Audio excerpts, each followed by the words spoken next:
ഒരു ഇടം village.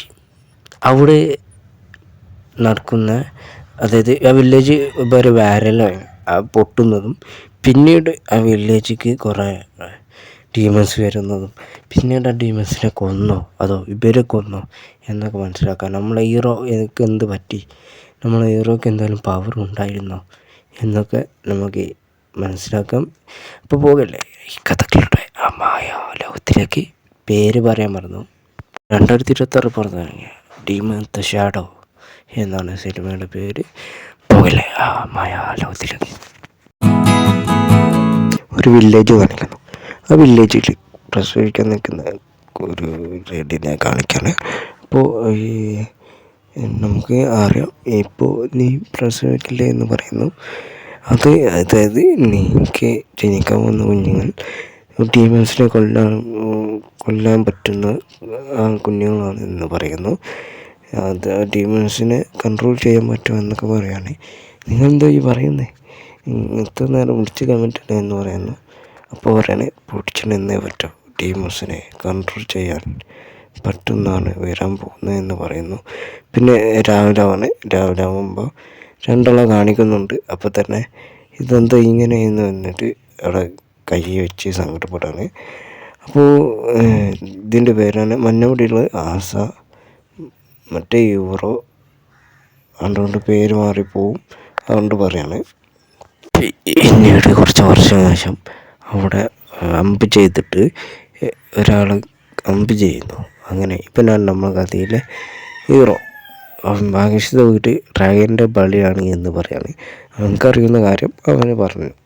So അറിയുന്ന കാര്യം അവൻ പറഞ്ഞ് അങ്ങനെ ആ പശനായിട്ട് വന്നപ്പോൾ എൻ്റെ ഫ്രണ്ട് പറയണേ, നിനക്ക് എന്നെ കൊണ്ടേ കൂടെ, നിനക്ക് എന്തെങ്കിലും വെച്ചിട്ട് എന്തെങ്കിലും പറ്റിയാൽ ഞാനെന്ത് പറയാനോ എന്ന് പറയുന്നു. എനിക്കിപ്പോൾ ഒന്നും പറ്റില്ലല്ലോ, എനിക്ക് ഒന്നും പറ്റാതെ നോക്കാൻ എനിക്കറിയാം. അതുകൊണ്ടാണ് ഇവിടെയൊക്കെ ആയിട്ട് ഡ്രാഗനുള്ളത് എന്ന് പറയാണ്. കുറച്ച് ഫേമസ് ആണ് യൂറോ. അങ്ങനെ അവൻ വില്ലേജിലെത്തുന്നു. പിന്നെ ഇവിടെ മാത്രം സഹായിക്കുന്നുള്ളൂ. ഇപ്പോൾ ഇവന് അവിടെ കുറച്ച് ഫേമസ് ആയിട്ടുള്ള ആളാണ് നമ്മളെ ആസ. അങ്ങനെ ഇവൻ യൂറോൻ്റെ അടുത്ത് പോയാണ്. യൂറോ എന്തോ ഒരു ജയിലിൽ മാരിക്കുള്ള സ്ഥലത്താണ്. അപ്പോൾ അവിടെ എന്തോ ഒരു കാരണം കൊണ്ടാണ് അവിടെ പൂട്ടിയിട്ടിട്ടുള്ളത്. അപ്പോൾ പറയണേ, നീ എന്താ കൊണ്ടുവന്നതെന്ന് ചോദിക്കണേ. അപ്പോൾ ഞാൻ ഒരു പന്നിനും ഇതിനൊക്കെ എടുക്കാനാണ് വിചാരിച്ചത്, പക്ഷേ എനിക്ക് കിട്ടിയതൊരു വിഷമാണ്. അതുകൊണ്ട് മഴക്കാലം ഇതൊക്കെ വരാൻ പോവാണ്, അതുകൊണ്ട് കൂടുതൽ ഭക്ഷണം ശേഖരിച്ചേ പറ്റുള്ളൂ എന്ന് പറയുന്നു. അപ്പോൾ നീ നമ്മളെ അമ്മയും അച്ഛനും പോയ മാതിരിക്ക് വില്ലേജ് വിട്ട് പോകുമെന്ന് ചോദിക്കണേ. ഇല്ല, ഞാൻ വില്ലേജ് വിട്ട് പോകില്ല, നിങ്ങൾക്ക് വേണ്ടിയിട്ടുണ്ട് ഞാൻ അത്രയും കൊണ്ടുവരണേ എന്ന് പറയണേ സാധനങ്ങളൊക്കെ. അപ്പോൾ ഞാൻ വില്ലേജ് വിട്ട് പോകില്ല, ഉറപ്പാണ് എന്ന് പറയണേ. അപ്പോൾ കേട്ടിട്ട് സന്തോഷമായ നമ്മളെ ആസക്ക്. പിന്നീട് അവിടെ കച്ചവടക്കാരൻ വരുന്നു. ആ കച്ചവടക്കാരനാണ്, അതായത് നമ്മളെയുള്ള സാധനം കൊടുത്തിട്ട് അവിടുന്ന് അയാളൊക്കെ വേറെ സാധനം മേടിക്കും. അങ്ങനെയാണ് ചെയ്യുന്നത്. ആ കച്ചവടക്കാരൻ വന്നിട്ട് അങ്ങനെ കുറച്ച് സാധനങ്ങളൊക്കെ കൊടുത്തിട്ട് യൂറോയ്ക്ക് കുറച്ച് സാധനങ്ങൾ ഇട്ട് കൊടുക്കണം. എന്തൊരു പൂളുമാരത്തെ സംഭവം ഇട്ട് കൊടുക്കുകയാണ് ആസയ്ക്ക് കൊടുക്കാൻ വേണ്ടിയിട്ട്. അങ്ങനെ കച്ചവടക്കാരൻ പോയതിൻ്റെ ശേഷം പിന്നെ കാണിക്കുന്നത് നമ്മളെ വില്ലേജിലത്തെ അവൻ്റെ ഫ്രണ്ട് പറയണേ, ഞാൻ ഈ ഗ്രാമം വിട്ട് പോകും, അപ്പോൾ ഞാൻ എന്തായാലും കുറച്ച് ദിവസം കഴിഞ്ഞാൽ ഈ ഗ്രാമം വിട്ട് പോകുമെന്ന് പറയണേ. നീ വരുന്നില്ലേ എന്ന് ചോദിച്ചപ്പോൾ ഇല്ല, എനിക്കിവിടെ ആസ ഉണ്ട് എന്ന് പറയണേ, അതായത് യൂറോ ഉണ്ട് എന്ന് പറയണേ. അപ്പോൾ തന്നെ പറയണേ, നിൻ്റെ ഒപ്പം വിട്ടൂടെ എന്ന് ചോദിക്കുമ്പോൾ അപ്പോൾ പറയണേ, നിൻ്റെ ഒപ്പം വിട്ടിട്ട് നിൻ്റെ ഭാര്യക്കാവാനേ എന്ന് പറയുന്നു. ആകാശത്ത് നേരത്തെ കണ്ടവർക്ക് ഫയർ വർക്ക് പോവുകയാണ്. അപ്പോൾ ഇതെന്താ നോക്കുമ്പോഴാണ് സാധാരണ പോയിരുന്ന മാതിരിക്കല്ല, എന്തൊക്കെയോ ഭയാനകമായിട്ടുള്ള സൗണ്ടുകൾ കേൾക്കുന്നുണ്ട്. ഇപ്പോൾ കാണിക്കുന്നത് എന്തൊക്കെയോ സൗണ്ട് കേൾക്കുന്നു. ആ ബാരൽ ഒരു വില്ലേജ് കാണാൻ പറ്റാത്ത ബാരൽ പൊട്ടുന്നു. ഇപ്പോൾ ആ വില്ലേജ് കിട്ടുന്നില്ല, എല്ലാവർക്കും കാണാൻ പറ്റും ആ വില്ലേജ്. പിന്നീട് അവർ നോക്കുമ്പോൾ കണ്ടിരുന്ന സാധനം അതൊരു പ്ലെയിനാണ്. പിന്നെ ഹെലികോപ്റ്റർ വരുന്നു. പിന്നെ അതൊക്കെ നല്ല രീതിക്ക് അവർ നോക്കുന്നു. അവരുടെ വില്ലേജിലേക്ക് 2 സോൾജർ വന്നിട്ട് അവരൊക്കെ കൊല്ലുന്നതായിട്ട് കാണിക്കുന്നു. പിന്നെ നമ്മൾ ഈ ആൾക്കെന്തോ പറ്റുന്നു. എന്താണ് മുത്തശ്ശി ഇവിടെ സംഭവിക്കുന്നത്? ബാരിയർ തകർന്നു. അവർക്ക് ആവശ്യം യൂറോയാണ്. യൂറോയെ കണ്ടുപിടിച്ച് അവനെ ഒളിപ്പിക്ക്, എത്രയും പെട്ടെന്ന് തന്നെ അവനെ കണ്ടുപിടിച്ച് ഒളിപ്പിക്ക് എന്ന് പറയാണ്. അപ്പോൾ തന്നെ ഇവിടെ എല്ലാവരും മരിച്ചു കിടക്കുന്നുണ്ട്. അപ്പോൾ ഇവിടെ എന്തൊക്കെയോ നടക്കുന്നിട്ടുണ്ട്. അപ്പോൾ 2 സോൾജർ വെടിവെക്കുന്നു. നേരെ അമ്പ് ചെയ്ത് അവരെ കില്ല് ചെയ്യുകയാണ് ചെയ്യുന്നത്. പിന്നെ അപ്പോൾ നോക്കണ വില്ലേജൊക്കെ തകർന്നുകൊണ്ടിരിക്കുകയാണ് അവരെ. അപ്പോൾ നമ്മളെ പയ്യന്മാർ വന്നിട്ട് അവിടെ എന്തോ ഒരു ഷോർട്ട് കട്ടായിട്ടുള്ള വഴി കൂടി അവർ പോവുകയാണ് ചെയ്യുന്നത്. പിന്നെ വേറെ ഒരാളെ കാണിക്കുന്നുണ്ട്. അത് വന്നിട്ട് എല്ലാവർക്കും വണക്കം വെച്ചുകൊണ്ട് എല്ലാവരും ഗോബ്ലിൻ എന്ന് പറയുമ്പോൾ മനുഷ്യന്മാരൊക്കെ ചിന്നിപ്പിത്തറി പോവുകയാണ് ചെയ്യുന്നത്. അപ്പോൾ തന്നെ എന്തോ ഒരു ബക്കിൽ എന്തോ ഒരു പവർ ഉണ്ട്. അതുകൊണ്ടാണ് ഇങ്ങനെ, എന്താണ് പവറെന്ന് നമ്മളിപ്പോൾ കാണിക്കുന്നില്ല, മുന്നേ കാണിക്കുക ഈ കാര്യം. അപ്പോൾ ഇവരിങ്ങനെ കൊല്ലുന്നതും ആരോ റിപ്പോർട്ട് ചെയ്യുന്നുണ്ട്. അങ്ങനെ റിപ്പോർട്ട് ചെയ്ത് വീണ്ടും ഡയറയെ കാണിക്കുന്നു. ഡയറ മരിച്ചിട്ടില്ല, അവരെ കൊന്നിരിക്കുകയാണ്, അവനെ കൊല്ലാൻ വന്നവരെല്ലാവരും. അങ്ങനെ ഡയറ വിളിച്ചുകൊണ്ട് അവരെ ഫോൺ ചെയ്തിട്ട് പറയണേ, നമുക്ക് എത്ര പെട്ടെന്ന് തന്നെ വില്ലേജിൽ പുക വരുന്നത് കാണുന്നില്ലേ, അതെങ്ങനെയെങ്കിലും നിർത്തണം, എന്നാൽ തുടങ്ങല്ലേ എന്ന് പറഞ്ഞുകൊണ്ട് അവിടെ സീൻ കട്ട് ചെയ്യാണ്. അപ്പോൾ കാണിച്ചുകൊണ്ട് എന്നാൽ നമുക്ക് മീറ്റിംഗ് മാറ്റി വെക്കണമെന്ന് പറയണേ. മുത്തശ്ശനും വലിച്ചുകൊണ്ട് ആ വില്ലേജിൻ്റെ കൊണ്ട് വരുന്നു.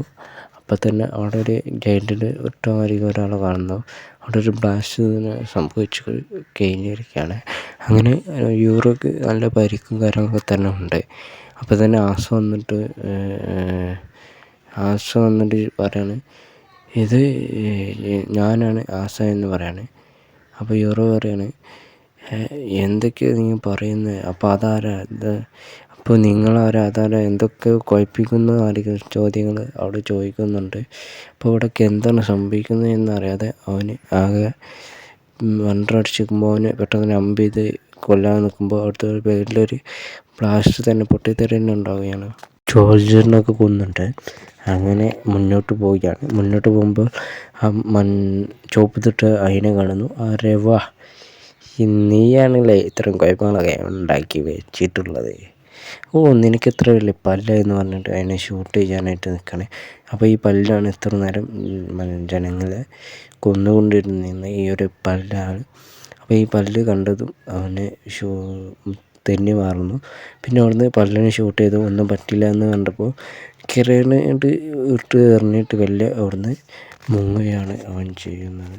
വന്നിട്ടുള്ള പെണ്ണ് പറയണേ, യൂറോ, നിന്നെ ഇല്ല ഞാൻ കൊല്ലാൻ നോക്കി, ആ അമ്പനാണ് ഞാൻ മാറ്റാൻ നോക്കിയെന്ന് പറയണേ. അപ്പം തന്നെ ഒരു ബോൾ കണ്ടിട്ട് എന്തൊക്കെ അമാനുഷികമായിട്ട് സംഭവിച്ചിട്ട് യൂറോ വന്നിട്ട് പിടിക്കണം. യൂറോനെ പെട്ടെന്ന് കൊണ്ടുപോയെന്ന് പറയുന്നു. അങ്ങനെ യൂറോനെ എടുത്ത് കൊണ്ടുപോവാണ്. നമ്മളെ അറിയില്ല, അങ്ങനെ എടുത്ത് കൊണ്ടുപോകുന്നതും ഹെലികോപ്റ്ററൊക്കെ ഫോളോ ചെയ്യാണ്, അതായത് കൊല്ലാൻ വേണ്ടിയിട്ട്. ഇവിടേക്ക് എന്തോ സംഭവിക്കുന്നത് എനിക്ക് പറഞ്ഞതാ എന്ന് പറയുന്നു. ഇവിടേക്ക് എന്തോ സംഭവിക്കുന്നത്, യൂറോ മരിച്ചു, ആസ് മരിച്ചു എന്ന് പറയുകയാണ്. ഞാൻ്റെ കൊണ്ട് പേര് മാറിപ്പോകുന്നുണ്ട്. അപ്പോൾ ആസ് മരിച്ചു എന്ന് പറയുകയാണ്. ഇവിടുന്ന് രക്ഷപ്പെടാൻ പറ്റില്ല, ആ പല്ലുള്ള ഇത് വന്നാൽ നമുക്ക് ഇവിടുന്ന് രക്ഷപ്പെടാൻ പറ്റില്ല എന്ന് പറയുകയാണ്. അപ്പോൾ തന്നെ പറയുകയാണ്, ഇവിടേക്ക് എന്ത് സംഭവിക്കുന്നത്, എല്ലാവരും മരിച്ചു കൊണ്ടിരിക്കുകയാണ്, ആസ് മരിച്ചു, എല്ലാവരും മരിച്ചു എന്ന് പറയുന്നു മുത്തശ്ശിയൊക്കെ. അപ്പോൾ തന്നെ പറയുകയാണ്, ഇനി നീ ഇങ്ങനെ നടന്നാൽ പറ്റില്ല, നിനക്കുള്ള ടൈമായി. എന്ത് ടിവിയും കാട്ടോ, അതെ നീ ഇത് നോക്കേണ്ട ടൈമായി എന്ന് പറയാണ്. അപ്പോൾ തന്നെ ഇതെന്താ ചെയ്യേണ്ടതെന്ന് ചോദിക്കുന്നു. ഈ ലോക്കറ്റ് പെട്ടെന്ന് അവിടെ കൊണ്ടുപോയി വെക്കുക എന്ന് പറയാണ്. അപ്പോൾ തന്നെ പറയണേ, ഇതെന്തിനാണ് കൊണ്ടുപോയി വെക്കുന്നത്, നിനക്ക് തന്ന ഒരു സമ്മാനമാണെന്ന് കരുതിയിട്ട് പെട്ടെന്ന് കൊണ്ടുപോയി വെക്കുക എന്ന് പറയാണ്. അപ്പോൾ തന്നെ അത് മേടിച്ചിട്ട് അത് പെട്ടെന്ന് തന്നെ അവിടെ കൊണ്ടുപോയി വെക്കുകയാണ് ചെയ്യുന്നത്. അതായത് അത് മേടിച്ചിട്ട് അവിടെ വെക്കുന്നു. രണ്ടും കൂടി വെച്ചു എന്ന് പറയാണ്. അപ്പോൾ തന്നെ ഓടി വന്നിട്ട് അവൻ്റെ തലയിമ വെക്കുകയാണ്. അപ്പോൾ തന്നെ കുറച്ച് ബ്ലഡായി മാവുന്നതും പിന്നീട് എന്തൊക്കെയോ അവിടെ സംഭവിക്കുന്നതായിട്ട് നമ്മൾ കാണിക്കുന്നു. പെട്ടെന്ന് വന്നിട്ട് ആ മനുഷ്യ ചാറ്റി വന്നിട്ട് ആ ഹെലികോപ്റ്ററിലാണ്ട് തകർത്ത് കഴിയാണ്. അതായത് മടക്കി ഒടച്ചൊക്കെ കളയാണ് ചെയ്യുന്നത്. അപ്പോൾ തന്നെ ഒരു സൗണ്ട് കേൾക്കാണ്, ഏയോയ് ഇവനാണോ നമ്മളെ മാസ്റ്റർ എന്ന് പറയാണ്. ഇവനൊരു കൊച്ചു പയ്യനെ എന്ന് പറയാണ്. അപ്പോൾ തന്നെ പറയണേ റെസ്റ്റോറൻറ്റ് നമുക്ക് നമ്മളെ മാസ്റ്റർ ചെറുതാണെങ്കിലും അത് അനുസരിക്കണം എന്ന് പറയണേ. ഇതാണ് റെസ്റ്റോറൻറ്റ്. പോസ്റ്റ് പിരിസ്റ്റ് അങ്ങനത്തെ കുറേ സംഭവങ്ങളൊക്കെ ഉണ്ട്. ഇനി മുതൽ ഇതാണ് നിൻ്റെ ഡീമേഴ്സ് എന്ന് പറയാണ്. ഇവർ രണ്ടാളാണ് നിൻ്റെ ഡീമേഴ്സ്. ഇനി മുതൽ നീ പറയുന്നത് കേൾക്കൂ എന്ന് പറയുന്നു. എന്ത് ഇവരുടെ ഡീമേഴ്സോ എന്ന് പറയുന്നിടത്ത് ഈ ഒരു എപ്പിസോഡ് എൻ്റെ ആവാണ്. ഇനി ഇതിൻ്റെ പാർട്ട് 2 കാര്യങ്ങളൊക്കെ എപ്പിസോഡ് 2 കാര്യങ്ങളൊക്കെ തന്നെ ഉണ്ട്. സോ അത് നമ്മൾ ഈ ചാനൽ തന്നെ അപ്ലോഡ് ചെയ്യുന്നതായിരിക്കും. സബ് ചെയ്യാം. അപ്പോൾ ഇത് ഞാൻ അധികാരം ഇട്ടതായിട്ട് കണ്ടിട്ടില്ല. അപ്പോൾ ചെയ്ത് നോക്കിയാണ്. ഇപ്പോൾ അടുത്ത് ഇറങ്ങിയ സീസൺ ആയതുകൊണ്ട് തന്നെ അത്യാവശ്യം കുഴപ്പമില്ലാതെ മുന്നോട്ട് കൊണ്ടുപോകാനായിട്ട് നോക്കാം.